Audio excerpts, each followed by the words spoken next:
ठगो आऊं न चवां मारियो ता वसा कांध मुंह में ढकड़ा सेकींदे सुहा तपन लज मरा जे हूस कुठ में अली बाबा के सलाम पेश कंदड़ अली बाबा जे शाहकार लिखन के मनता दींदड़ सिंधी अदबी संगत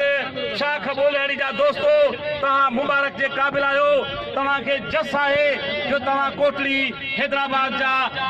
आसपास जा अदीब सियासी कारकुन अदबी कारकुन सब गड करे अली बाबा के सिंधु दरिया ते मनता दी है अजो की इन महफिल में मशहूर अदीब नामवर सरमोर अगवान मोहतरम ताज जोयो साहब भी मौजूद आहिनि असां खेस कोटड़ी में अचण ते भलीकार चऊं था असां सिंधी अदबी संगत जेका अदीबन जे लाइ कलाकारन जे लाइ फनकारन जे लाइ हमेशा पान पतोड़ी दी रही है उन्हनि जे खे मञता ॾींदी रही है प्रोग्राम कंदी रही है ऐं सिंधी क़ौम जे मसइलनि ते पंहिंजो किरदारु अदा कंदी रहंदी आहे जिदोजहद कंदी रही है अॼु जंहिं शख़्स जे लाइ असां गॾु थियाऊं काफ़ी दोस्तनि ॻाल्हायो आहे मां सिर्फ़ु बल्ब चवंदुसि त अली बाबा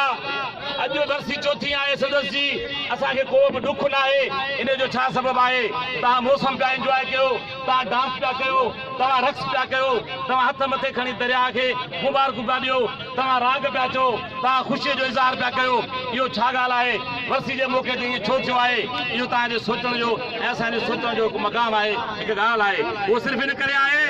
त शख़्स मरी वेंदा आहिनि शख़्सियतूं न मरंदियूं आहिनि किरदारु न मरंदो आहे अदब न मरंदो आहे जिदोजहद न मरंदी आहे उहे अली बाबा हींअर असां सां मौजूदु आहे जेको दरिया हुनजो आइडियल हो उते सभिनी लिखारिनि सभिनी अदीबनि गॾिजी अली बाबा खे ज़िंदा हुजण जी ॻाल्हि कई आहे अली बाबा असां सां गॾु आहे ऐं कॾहिं बि जेके माण्हू मुसनफ़ हूंदा आहिनि जेके माण्हू क़ौम जी तक़दीर बदिलाईंदा आहिनि जेके माण्हू नई दुनिया खे आबाद कंदा आहिनि जेके तब्दीली पसंदि हूंदा आहिनि सचा इंसान हूंदा आहिनि उहे कॾहिं बि न मरंदा आहिनि उहे ज़िंदा आहिनि ऐं अली बाबा खे जंहिंसां संदसि लिखनि ते संदसि जिदोजहद ते ऐं पंहिंजे औलाद जे पंहिंजे घर जी कुर्बानी ॾियण ते खेसि मुबारकबाद था ॾियूं।